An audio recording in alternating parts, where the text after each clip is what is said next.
Hello, everyone, and welcome to the Cinematic Schematic, the official podcast of thecinematropolis.com, your home to thoughtful conversations on film and this year's podcast media partner for the deadCenter 2023 Film Festival. I'm your host, Caleb Masters, and today I am so honored, so thrilled. We're going to be talking with one of this year's deadCenter icons, Erica Tremblay. We're going to kick things off by talking with the co-writer, director, and producer about what made Fancy Dance her choice for directorial debut, before talking a little bit more about her experiences making the movie. And then we're going to close out the show by learning a little bit more about where and when you can watch Fancy Dance, either at deadCenter or beyond. And lastly, before we get to today's conversation, I just wanted to note that if you're listening to the show and you enjoy the conversation, please make sure to support the show by subscribing and leaving us a rating and a review on your preferred podcast app. So, a quick synopsis about Fancy Dance. Following her sister's disappearance, a Native American hustler kidnaps her niece from the child's white grandparents and sets out for the state powwow in the hopes of keeping what's left of her family intact. Joining me today really needs no introduction. She is, again, the co-writer, producer, director of Fancy Dance and the deadCenter Oklahoma Film Icon Award winner this year, Erica Tremblay. Erica, welcome to the show. Hi, thank you so much for having me. Well, welcome back to Oklahoma. I hear you've been working on Res Dogs. Yeah. I was born in Stillwater. Spent a bit of my childhood there, and then the Seneca-Cayuga Nation is up in northeastern Oklahoma, and I grew up in kind of on the border of northeastern Oklahoma and Missouri. And Okay. I get to come back and work here. I've worked on 2 seasons of Reservation Dogs, and then, had the thrill of shooting Fancy Dance here as well. Oh, yes. The thrill of filming it here in one of the hottest summers we've ever had. So we're going to get to that.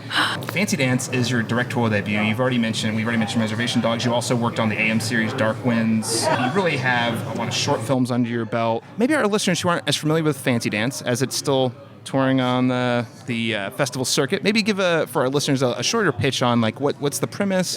Tell me a little bit more about it. Sure. It follows a queer woman named Jax, played by the incredible Lily Gladstone, who has been left in the unlikely position of caretaker to her niece Rokie when her sister goes missing. And so, Rokie's removed from the reservation by CPS to live with her white grandparents, and it's kind of this traumatic event of this child being removed from the only home that she's ever known that mobilizes Jax to go get Rokie from that house, and they set out on a road trip not only to search for the missing sister and solve the mystery of her disappearance, but also so that Rokie can attend a powwow that she goes to every year. So it's a drama. It's a family drama with the genre elements of a thriller, but at the core, it's really a story about human connection and about how our relationships with each other and the joy of human connection can weather the terrible storms that these 2 characters are enduring throughout the film. I have to ask, though, you've had your hand in a lot of exciting projects we've already mentioned. What made this movie, Fancy Dance, the story you're like, hey, this is my debut film as a feature film director? Why was this the story you wanted to tell? Yeah, well, I've been kind of trying to break into this industry for a long time. I lived out in LA doing assistant work for a few years, and then I got a job in advertising, and I built a career in advertising and publishing over many years, and I still had this dream of telling stories, and I was also feeling unfulfilled in terms of not having connection to culture and community. So I kind of quit everything, and I moved to a small reserve in Canada called 6 Nations, and did a 3-year language immersion program. And it was during that 3-year language immersion program, where I was studying Cayuga for 8 hours a day, that I took a chance and started, writing in the evenings. I made a short film called Little Chief that also stars Lily Gladstone, that premiered at Sundance in 2020. And the success of that film was enough for me to get an agent and a manager, and to really kind of start embarking on really trying to do this job as a career. And as I was studying the language, I just kind of thought of this idea, and I'm actually a member of the Writers Guild of America, our union that protects us. So I'm on strike right now currently as a writer. So it's tough to go into super detail around like the writing process of that. But all that to say is that digging deep into a personal story that I wanted to explore was how I landed on Fancy Dance, which I think is just a further exhibition of why we're striking and why things like AI will never be able to write our stories, because Hear. we want and audiences want authenticity. And so I was drawn to this story because it was grounded in experiences that I've had as a queer Indigenous woman. I think that's so valuable. There are so few, Indigenous women, let alone queer Indigenous women, who are actually in prominent roles, such as a producer, writer, director. Why is that so important to have these voices both in front of the camera and behind the camera, not only for Indigenous peoples, but also just wider audiences? Yeah, well, first and foremost, I think that queer Indigenous stories, need to be told, and I think that queer Indigenous filmmakers deserve to get paid for their art.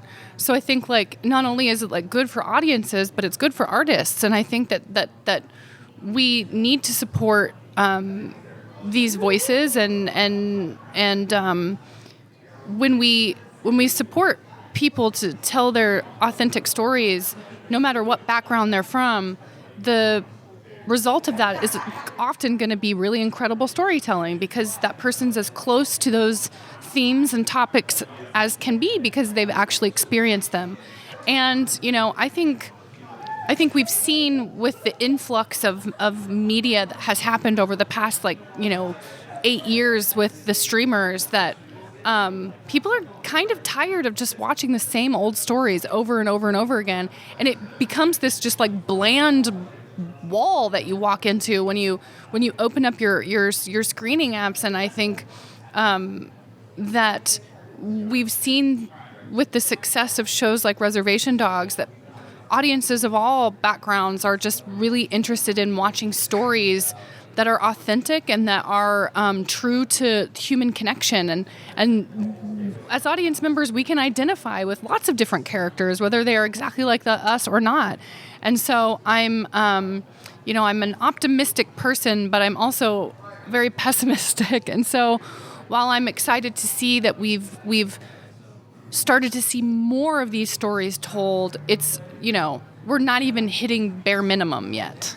I wanted to dig a little bit more into your specific experience. How did your roots, you mentioned growing up in Oklahoma, how did those roots and experiences growing up in Oklahoma as a Seneca-Cayuga influence your approach to this specific story? I definitely was influenced. I grew up near a community. I grew up just across the border, in Missouri and Oklahoma, and I spent countless hours, there in Grove, Oklahoma at our council house, as my mom was a council person, and I witnessed firsthand how community and coming together and consensus-based living, how powerful that was. And also I'm, constantly been surrounded by, aunties and elders that are working so tirelessly to make our communities safe, to protect our women and our children and our vulnerable relatives.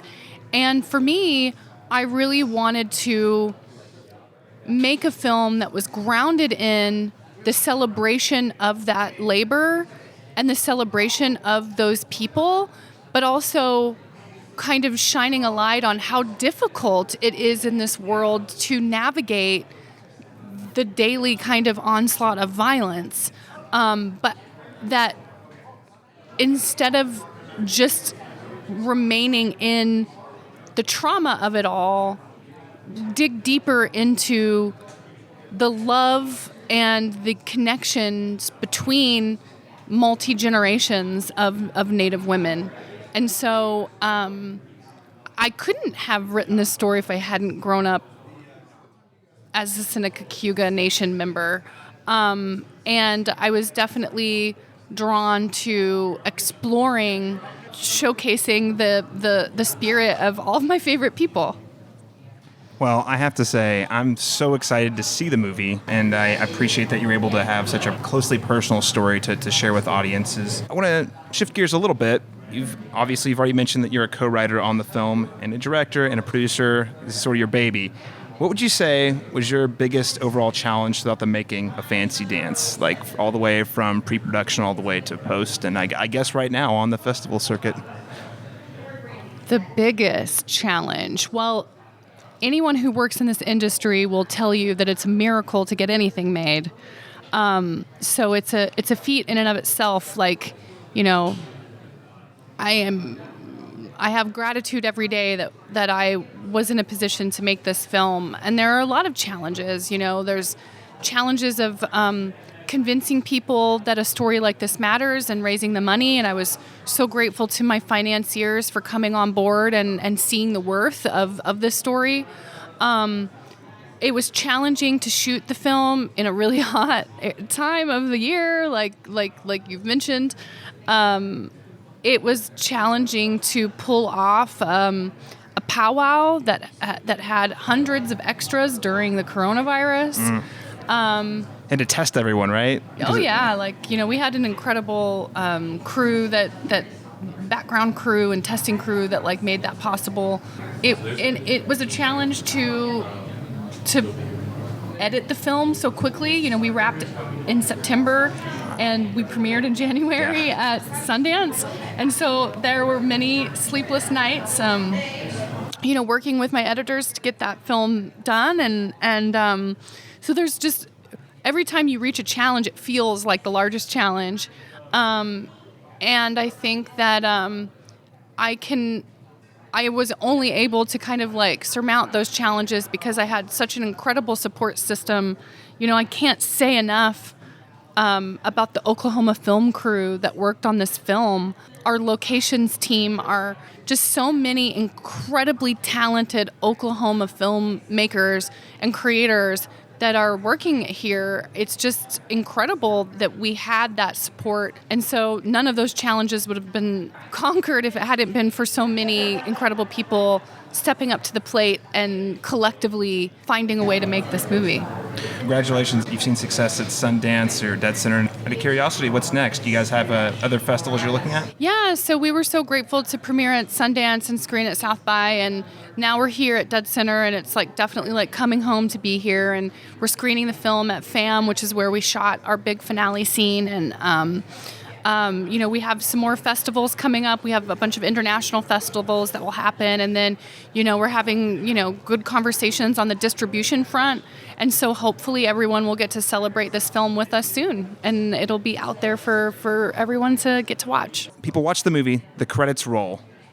I know death of the author sort of thing, but as a filmmaker, you probably have hopes for how it's received. Like, what do you hope is maybe the takeaway or the experience that people have when watching Fancy Dance? I guess you just always want to reach people and have people walk away thinking about the film. And you know, for me, I made this film for my community. I made this film for Indigenous communities, and luckily, people outside of those communities are, you know, really moved by the film as well. And so I just hope that it offers, you know, a much needed